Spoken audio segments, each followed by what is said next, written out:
नमस्कार दोस्तों, current affair with Wasim Khan में आपका एक बार फिर स्वागत है। दोस्तों, आज चुनाव आयोग ने 5 राज्यों में चुनाव की घोषणा कर दी है। ये 5 राज्य मध्य प्रदेश, राजस्थान, छत्तीसगढ़, तेलंगाना और मिज़ोरम। इन 5 राज्यों के चुनाव का उस क्षेत्र के लोगों को और ख़ास करके देश के लोगों को भी बेसब्री से इंतज़ार था। हालांकि अभी कार्यकाल दिसंबर 23 तक इन 5 राज्यों में नवंबर से दिसंबर तक के बीच का कार्यकाल इनका बचा हुआ है और चुनाव की घोषणा भी 3 चरणों में की गई है। पहला चरण 7 नवंबर, दूसरा चरण 17 नवंबर और तीसरा चरण 23 नवंबर। 3 चरणों में इस चुनाव को संपन्न कराने का प्रयास की घोषणा किया है चुनाव आयोग ने। दोस्तों, ये चुनाव खास करके हिंदुस्तान की जनता इसको सेमीफाइनल के रूप में ले रही है।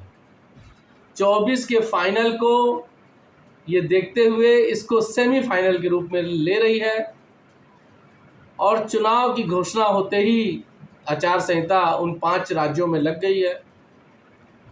इन 5 राज्यों में टोटल जो है दोस्तों वो करीब टोटल जो है वो 17 करोड़ मतदाता है। 17 करोड़ मतदाता इन 5 राज्यों को मिलाकर के मैं बता रहा हूँ। ये चुनाव आयोग का डाटा है कि 17 करोड़ मतदाता है, अपने मत का प्रयोग करेंगे, जिसमें से 8 करोड़ 20 लाख पुरुष और 7 करोड़ 8 लाख महिलाएं अपने वोट का प्रयोग करने जा रही हैं। दोस्तों, इस बार लगभग 60 लाख नए मतदाता जोड़े गए हैं और 1,77,000 पोलिंग बूथ इन 5 राज्यों में बनाई गई है और कुल सीटें जो हैं वो 679 सीटें विधायकी की है। इन पर चुनाव इन 3 चरणों में होना है। मोटा मैं आपको बताऊं, मैं इसके बाद एक अपनी चुनाव ओपिनियन के लिए भी हमने अपने सूत्र 5 राज्यों में लगा रखे हैं। जल्द ही आपको उसका भी रिजल्ट आपको देंगे कि क्या रुझान वहाँ का है और क्या लोगों की सोच है, क्या होने जा रहा है। लेकिन मैं आपको फ़िलहाल जो पिछली पोजीशन है उसमें बता दूं कि छत्तीसगढ़ में 90 सीटें हैं वहाँ पर और 7 और 17 इन 5 स्टेटों में सिर्फ छत्तीसगढ़ में 2 चरणों में चुनाव हो रहा है। थोड़ा सा वहाँ नक्सलियों का भी मामला है, इसलिए चुनाव आयोग ने इसको हमको लगता है कि अपना देखने का प्रयास किया होगा, इस वजह से उसको 2 चरणों में कर रहे हैं, एक 7 और 17। तो मैं आपको बताऊं कि 2013 में चुनाव हुआ था, मेरे पास डाटा पिछले 10 साल का है, 2013 का और 2018 का। तो 2013 में जो बीजेपी वहाँ पर 49 सीट जीत करके बहुमत में आई थी और उसने सरकार बनाया था। इसके पहले भी बीजेपी ही वहाँ सरकार में थी और 2018 में बीजेपी को मात्र 15 सीटें मिली थी, जो ये चल रहा है कार्यकाल। और 2013 में कांग्रेस को जो है 39 सीटें मिली थी और 2018 में कांग्रेस को 68 सीटें मिली। वहाँ मैं छत्तीसगढ़ की बात कर रहा हूँ। इसी तरह से बसपा को 13 में 1 सीट, 18 में 2 सीट और जेसीसी करके एक पार्टी है, वहाँ पर क्षेत्रीय पार्टी है, जिसको 13 में इसका खाता नहीं खुला था, लेकिन 18 में वो 5 सीट जीत करके आई थी। अदर्स अन्य में जो है वो 1 सीट 13 में मिली थी और इस बार 18 में वो सीटें उनकी 0 है। तो इस बार वहाँ की जो रिपोर्ट आ रही है उसमें कांग्रेस और बीजेपी में कांटे की लड़ाई है। कांग्रेस का भी मामला वहाँ बहुत अच्छा है, कांग्रेस के रिपीट करने के चांसेस ज़्यादा हैं। यही हाल राजस्थान में है दोस्तों। राजस्थान में 200 सीटें हैं, 200 सीटों पे चुनाव होगा। 7 नवंबर को वहाँ मतदान होगा। वहाँ अशोक गहलोत ने योजनाओं की झड़ी लगा रखी है और अशोक गहलोत जी को लगता है कि हम योजनाओं के बल पर दोबारा वहाँ से आ सकते हैं। तो ऐसी सूरत में मैं आपको राजस्थान का थोड़ा सा डाटा आपको दे दूं पिछले 10 वर्ष का, कि 2013 में बीजेपी वहाँ 163 सीट, 200 में से 163 सीट प्रचंड बहुमत के साथ वहाँ पर बीजेपी ने सरकार बनाई थी और उस वक्त कांग्रेस को मात्र 21 सीटें पर ही संतोष करना पड़ा था। लेकिन बीजेपी को 2018 में जो पिछला चुनाव बीता है 73 सीट माने 163 से 73 सीट का पे आ गए, 90 सीटों का नुकसान हुआ था और कांग्रेस 100 सीट बहुमत से एक कम थी और कांग्रेस ने एनडीए सरकार वहां बना ली जो 5 साल बखूबी चली है।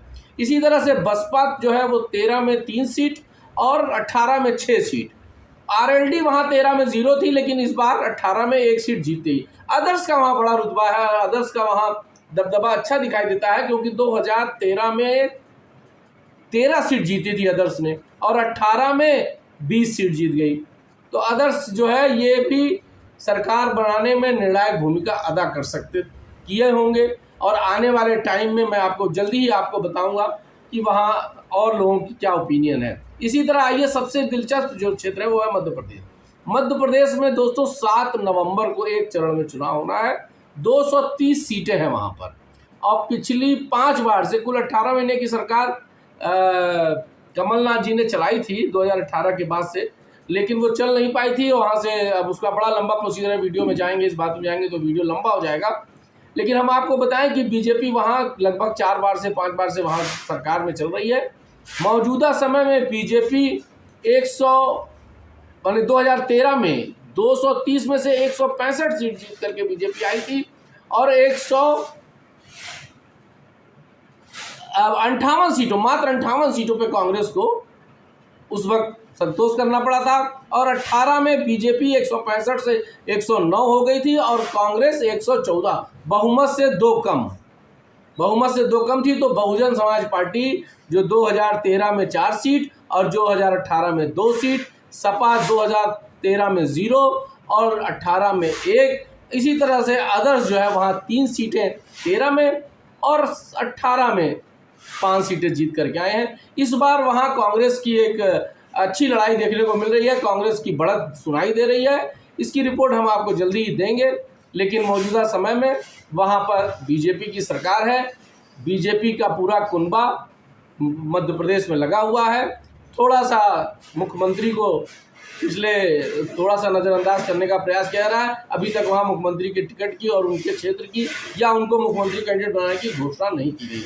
चूँकि मध्य प्रदेश बड़ा क्षेत्र है, 29 एमपीज़ वहाँ जीत करके आते हैं, तो इसलिए सारे लोगों की नज़र उस पर लगी हुई है। दोस्तों दूसरा मामला 3 मैंने बता दिया, चौथा जो मामला है वो है तेलंगाना का।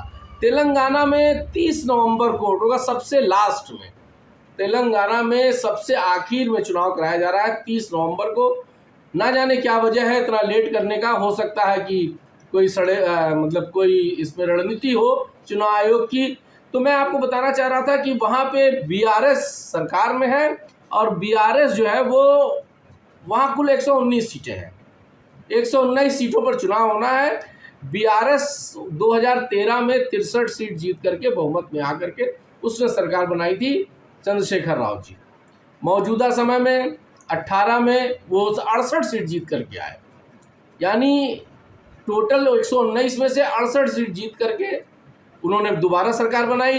कांग्रेस वहाँ 13 में सिर्फ 13 सीट पर सिमट गई थी और 18 में 13 में 21 सीटें थी और 18 में 19 सीटें, 18 में उसकी सीटें और घट गई। लेकिन कांग्रेस इस बार वहाँ पर अच्छी लड़ाई, अच्छी फाइट देती दिख रही है। 2013 में मैं आपको बताऊं बीजेपी 5 सीट पर जीत करके आई थी और 18 में मात्र 1 सीट जीत करके आई थी। AMIM असदुद्दीन ओवैसी साहब की जो पार्टी है उसका ये आंकड़ा है कि वो 2000 उनका गठबंधन बीआरएस से रहता है, उनका जो है 2013 में वो 7 सीट जीत करके आए थे और उन्होंने अपने इस रिकॉर्ड को 2018 में भी बरकरार रखा, इसमें भी 7 सीट जीत करके आए। कुल जो है वहाँ पर 119 सीटों पर चुनाव होना है और सबसे आखिर में 30 नवंबर को वहाँ वोट पड़ेगा। अब लास्ट में आ जाइए मिज़ोरम। मिज़ोरम में 40 सीटें हैं, वहाँ 7 नवंबर को जो क्या कहते हैं वोट पड़ने जा रहा है मित्रों, वो मिज़ोरम में है, छत्तीसगढ़ में है, छत्तीसगढ़ में 2 उसमें है, राजस्थान में है और मध्य प्रदेश में है। 3 जगह पर उनका अपना ये है, मतलब 5 स्टेटों में 4 स्टेटों में 7 तारीख को चुनाव होगा। और एक छत्तीसगढ़ में 17 को भी होगा और तेलंगाना में सिर्फ 30 तारीख को होगा। मिज़ोरम में भी 7 तारीख को होने जा रहा है। मिज़ोरम में एक वहाँ पार्टी है MNF वहाँ की लोकल की पार्टी है, जिसने 2013 में सिर्फ 5 सीटें जीती थी और 2018 में वो 26 सीट जीत गए। 26 सीट जीत करके 40 सीट में 26 बहुमत के साथ उन्होंने सरकार बनाई। और कांग्रेस अभी 34 सीटों पर वहाँ पर है, 2013 में थी, अब 5 सीटों पर है। बीजेपी वहाँ 0 है, 13 में 0 थी, अभी 1 है। अदर्स वहाँ 1 थे 2013 में और अभी 18 है। तो ये दोस्तों ये आंकड़ा है पिछले 10 साल का। अब आने वाले इस चुनाव में आपको देखने को मिलेगा कि वहाँ सरकारें किसकी बनती हैं और इसी से देश का मूड पता चलेगा। गठबंधन इंडिया और एनडीए की जो लड़ाई पूरे देश में गठबंधन बना करके चल रही है, इसमें पता चलेगा कि रुझान किसका अच्छा है, किसकी तरफ है। तमाम बुद्धिजीवी, तमाम विशेषज्ञ, चुनावी विशेषज्ञ, तमाम राजनीतिक चाणक इस बात को मान रहे हैं कि आने वाला ये जो चुनाव है ये सेमीफाइनल तय करेगा कि 24वीं दिल्ली में कौन देश का मुखिया होगा। ये तो देखने की बात है। और हाँ, गिनती 3 दिसंबर को होगी। 3 दिसंबर को इस टाइम तक मुझे लगता है कि सारे रिजल्ट आ चुके होंगे। दोस्तों, मेरा ये चैनल आपको कैसा लगा और मेरी ये रिपोर्ट आपको कैसी लगी, इस पर कमेंट करके बताइएगा। और मेरे इस चैनल को एक बार ज़रूर सब्सक्राइब करिएगा, लाइक करिएगा, इसका बेल आइकन दबाइएगा, शेयर करिएगा। जय हिंद, नमस्कार।